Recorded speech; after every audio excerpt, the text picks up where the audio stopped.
Merhaba arkadaşlar, Ne Nedir'in bu bölümünde sessiz kahramanlardan bahsedeceğim.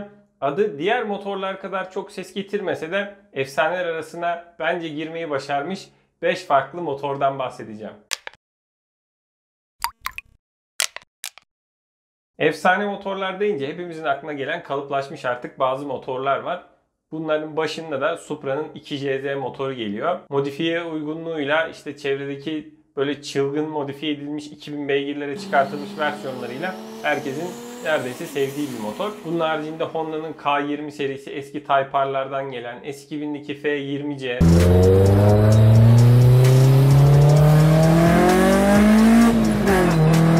yine Japonlardan Subaru'nun VRX STI'de kullandığı EJ257 gibi motorlar herkesin böyle aklında olan efsaneleşmiş ne kadar güzel dediği motorlar. Bunlara dair de videolarımız var zaten. Sağ üst köşedeki i butonuna tıklayıp izleyebilirsiniz. Ama ben bu videoda çok böyle adı geçmese de bence oldukça güzel motorlar olan, çok tutulmasa da övgüyü hak eden motorlardan bahsedeceğim. Her klasmandan motor toplamaya çalıştım bunun için. Yani uygun fiyatlısı da var, eskisi de var, yenisi de var. Her çeşitten var. İlk motorumuzla başlayacak olursak bu aslında Türkiye'ye çok uygun bir motor. Özellikle bizdeki vergilendirme sistemi nedeniyle 1.6 litre hacmindeki PSA grubunun 1.6 THP motoru gayet bizim için uygun bir motor aslında. PSA grubu deyince daha çok dizelleriyle, az yakmasıyla akıllara gelse de ya da Fransız olduğu için bazı gruplar tarafından direkt örselense de bu motor bayağı performanslı versiyonları da var. Çoğu yeni nesil motorda olduğu gibi benzinli 1.6 litre hacminde dedik. Turbo, direkt enjeksiyonlu bir motor.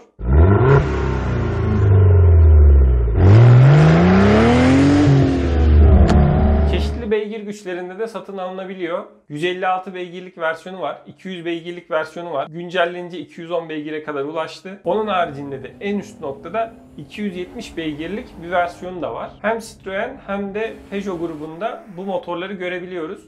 Küçük sınıfa baktığımız zaman DS3, 208 gibi modellerinde 156 beygirlik versiyonu var. Onun haricinde 208 GTI'de 308'de 200 beygirlik versiyonu var. 270 beygirlik versiyonuysa 308 GTI ve RCZ'nin R modelinde bulunuyor. Bu en üst motor 200 beygirlik versiyonun Mahle Motorsport tarafından biraz oynanmış hali. Dövülmüş, yani forged olarak pistonlar geliyor. Daha güçlendirilmiş biyel kolları ve rulmanlar geliyor. Tabii ki turboda da değişiklik var. Ve bu sayede 1.6 litre hacminde olsa bile 270 beygir ve 330 Nm tork üretebiliyor. Bu modellerin ikinci elde de fiyatların nispeten bu güçteki ve bu yıldaki araçlara göre fiyatları uygun. Böyle düşününce hem vergi hem bakım avantajından kurtarıp hem de böyle biraz güçlü araba istiyorum diyenler için oldukça güzel bir motor. Her ne kadar 308 GTI bir C sınıfı hatch olsa da Type R kadar performanslı değil ama dediğim gibi ülkemizde büyük avantajlar sağladığı için özellikle vergi ve bakımdan oldukça kullanılabilir ve satın alınabilir motorlar arasına giriyor. İkinci bahsedeceğim motor biraz daha üst segmentten geliyor. Audi'nin bir motoru. Audi genelde çok böyle sürüş keyfi yaşatacak otomobillerle anılmaz. Daha çok 4 çeker versiyonuyla, hani yola tutunmasıyla ve 0-100 hızlanmasıyla anılır. Ama çok efsanevi motorları var. Bunlardan bir tanesi de kısa bir süre üretildi. 2008-2010 yılları arasında RS6 için üretilen 5 litre hacminde V10 turbo bir motor. Audi o yıllarda Mercedes ve BMW ile kapışırken artık motor güçleri bayağı bir artmaya başladı. Efsanevi BMW'nin S85 yani M5'te ve M6'da kullandığı 5 litre V10 atmosferik motorlar geldi 500 beygir gücünde.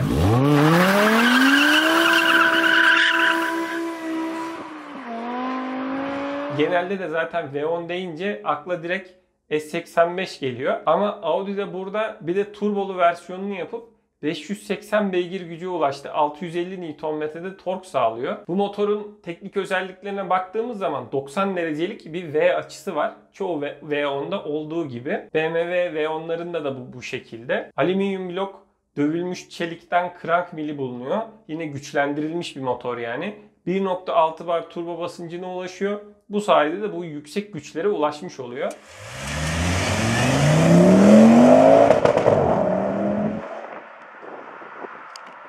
Dönemin BMW V10'ları kadar yüksek devir çevirip keyif verme amaçlı olmasa da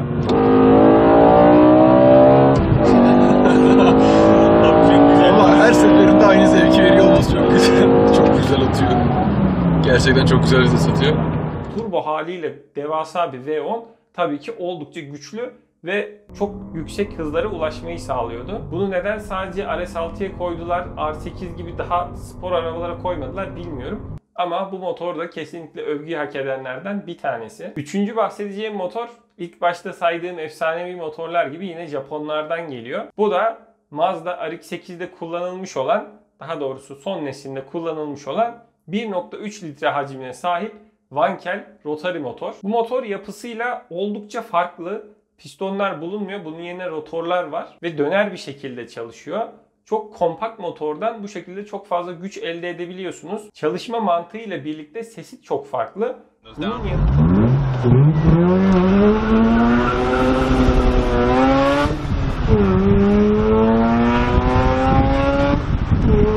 yanında motorun tepkisi çok güzel ve yine çok yüksek devirler çevirebiliyor. 9500 devire kadar çıkabiliyor. Bu motorun bütün teknik özelliklerini anlattığımız ayrıca bir video var. Onu sağ üst köşeden i butonuna tıklayıp izleyebilirsiniz. Ama bu motor biraz sorunları olması sebebiyle çok fazla tutulmuyor. Özellikle motorun farklı yapısından dolayı yağlama sistemi farklı, yağ yakıyor. Bu gibi sorunlar ilk çıktığı zamanlar insanlar çok alışık olmadığı için, pistonlu motorlarda çok fazla böyle sorunlar olmadığı için bu özelliklerini de çok bilmeyenler genellikle yanlış bakım uyguladılar. Ve bu nedenle de ilk çıkanlar aslında çok fazla hasar gördü. Motorlar kısa sürede ömrünü tamamladı. Öyle olunca da bu motorlar adını kısa ömürlülükle andırıyor oldu. Düşünüldüğü kadar kısa ömürlü değil ama bunun yanında pistonlu motorlar kadar çok uzun vadede kullanılacak motorlar da değil. Bütün bu sorunlarına rağmen biz araba kullanmayı seven insanlar için aslında mükemmel bir tepkisi var motorun. Birkaç sefer kullanma imkanım oldu. Kesinlikle almak istediğim otomobillerden bir tanesi RX-8. Çok güçlü bir motor değil. 230 beygir gücünde ve çok fazla da tork üretmiyor. 210-15 Nm civarında bir torku var. Ama çok lineer bir şekilde gücü aktarıyor. Bu tork hiç değişmeden devam edebiliyor. Genellikle bu RX-8 S2000 ile karşılaştırılır. Ve S2000'in motoru da yani kurşun geçirmez gibi yıllarca sürebildiğiniz bozulmayan bir motor olduğu için genellikle S2000 daha efsane olarak kaldı. Ama RX-8'e baktığınız zaman yine ülkemiz için hem vergi avantajıyla hem de S2000'e kıyasla düşük fiyatıyla aslında alınabilir ve güzel otomobillerden bir tanesi. Bu motorda bu otomobili efsane yapan özelliklerin en başında geliyor. Kötü ürünün olmasının bir diğer sebebi de bu motorun biraz fazla yakıyor olması. Muadillerine göre yani 230 beygirlik bir pistonlu motor düşündüğünüz zaman S2000'deki sıralı 4 2 litre hacminde ya da o zamanların BMW'nin sıralı 6'larıyla karşılaştırdığınız zaman bayağı bir fazla yakıyor. O yüzden de genelde insanlar arasında hani yaktığı kadar gitmiyor gibi bir algı oluştuğu için bu rotary motora çok da sıcak bakılmıyor. Ama kullananın çok büyük keyif alacağı bir motor olduğuna adım gibi eminim. Listemizdeki 3. motor Volvo'dan geliyor. V60 ve S60 modellerinde kullandığı T6 Polestar isimli bir model var. Bunda da 3 litre hacminde sıralı 6 turbo şarjlı bir motor kullanılıyor. Bu motor 300 beygir ve 440 Nm tork üretiyor. Bilmeyenler için Polestar da aslında Volvo'nun BMW'deki M, Mercedes'teki AMG gibi performans departmanı. Polestar da kutup yıldızı demek. İskandinavlar böyle kendi kültürlerine biraz bağlı olduğu için mitolojiden isimler koyuyorlar. O yüzden Polestar ismini seçmişler. Bu ara bilgiden sonra bu motor da bu güçlü versiyonlar için hazırlandı. M modellerinde ya da AMG modellerindeki kadar güçlü bir motor değil. Özellikle sıralı 6 deyince BMW bu konudaki bütün ödülleri neredeyse her yıl topluyor. Sıralı 6 konusunda artık hani BMW'nin değişmez bir ismi var gibi bir şey. Bu motor o kadar güçlü olmasa da yine övgü hak edenler arasında.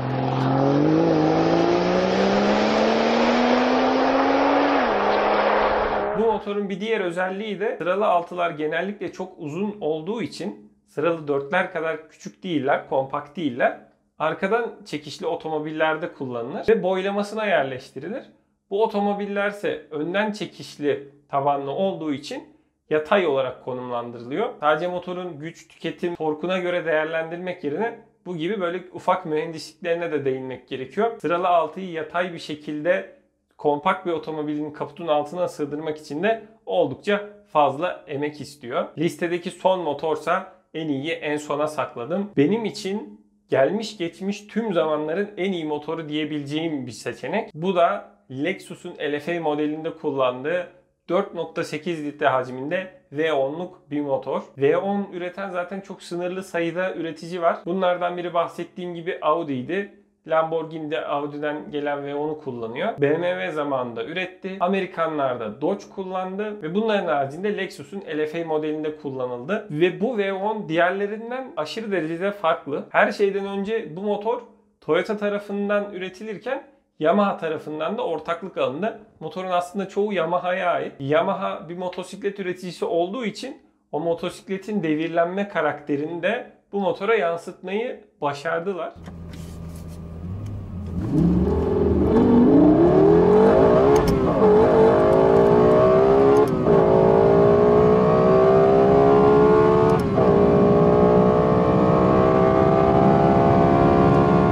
Teknik özelliklerinden en büyük farklılık standart V10'ların V açısı 90 derece olur. Yani pistonlar birbirine 90 derece açıyla bakar. Ama bu motoru daha kompakt ve daha küçük yapabilmek için bu açıyı 72 dereceye düşürmüşler. Ve ateşleme zamanlamasında en optimum şekilde ayarlayabilmişler 72 derece olunca. Bu yüzden sağdaki ve soldaki pistonlar sırasıyla ateşleniyor. Ve bu şekilde de hırıltısız, çok lineer bir motor elde etmeyi başarmışlar. Güç ve tork özelliklerine baktığımız zaman 560 beygir 480 Nm tork üretiyor. Sayısal olarak çok büyük değiller. Hani güncel motorlarda artık turbolarla özellikle devasa torklar, devasa beygirler duymaya alıştık. Ama bu motor tamamen sürücüye odaklı. Son hızından ziyade bir anda sizi yapıştırmasından ziyade tamamen sürüş zevkine odaklı. V8 yerine V10 kullanılmasının bir sebebi var. Aynı hacimde daha fazla silindire bölerek daha yüksek devir çevirtebilmişler.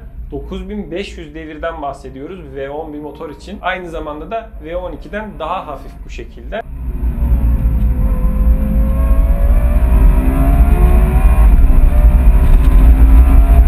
Hatta Toyota'nın açıkladığına göre, kendi V6'larına göre bu motor daha hafif. 3.5 litre V6 bir motordan daha hafif 4.8 litrelik V10 bir motor üretmişler. Yine üretiminde ve tekniğinde çok ince detaylar var. Dövülmüş alüminyumdan pistonları var. Titanyumdan biel kolları var.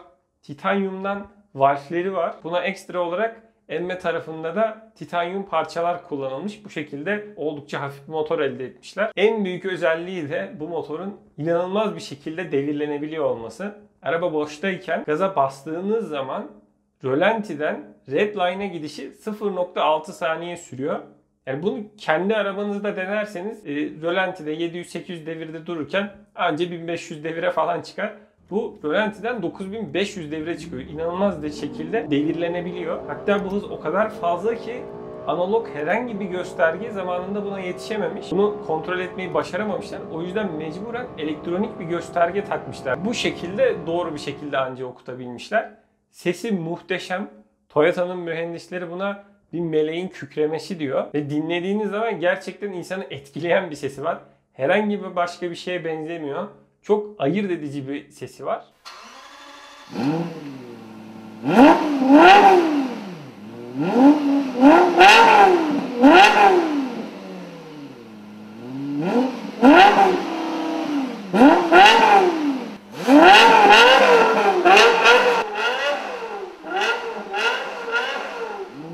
Bütün bu özellikleriyle de benim gözümde gelmiş geçmiş en iyi motor bu oluyor. Japonların çılgınlıklarından bir tanesi diyebilirim. Çünkü Japonlar arada sırada böyle çok standart arabalar üretirken bir anda kafaları atıyor ve böyle garip garip otomobiller yapıyorlar. Bu otomobilde bunlardan bir tanesi. Bu LFA'ya tonlarca para yatırırken Toyota, bugüne geldiğimiz zamansa Supra'yı tek başına üretmiyor. BMW'ye ortaklık teklif etmesek biz zarar ettiririz diyor. Bu da değişik bir yaklaşım. Bazı şeylere çok para harcarken bir anda ondan sonra farklı ilerliyorlar. Ama günün sonunda bu çılgınlıklar bize bu videoda bahsettiğim gibi değişik ve güzel motorlar olarak geri dönebiliyor. Bu videoluk anlatacaklarım bu kadardı arkadaşlar. Sizin de sevdiğiniz, mutlaka bu motor da efsane olmalıydı dediğiniz şeyler varsa onları da yorum olarak aşağı yazabilirsiniz. Aynı zamanda anlatmamızı istediğiniz diğer konuları da yorum olarak bırakabilirsiniz. Videoyu izledikten sonra da beğenmeyi, paylaşmayı, kanalımıza abone olup bildirimleri açmayı lütfen ihmal etmeyin. Bir sonraki videoda görüşmek üzere. Şimdilik hoşça kalın.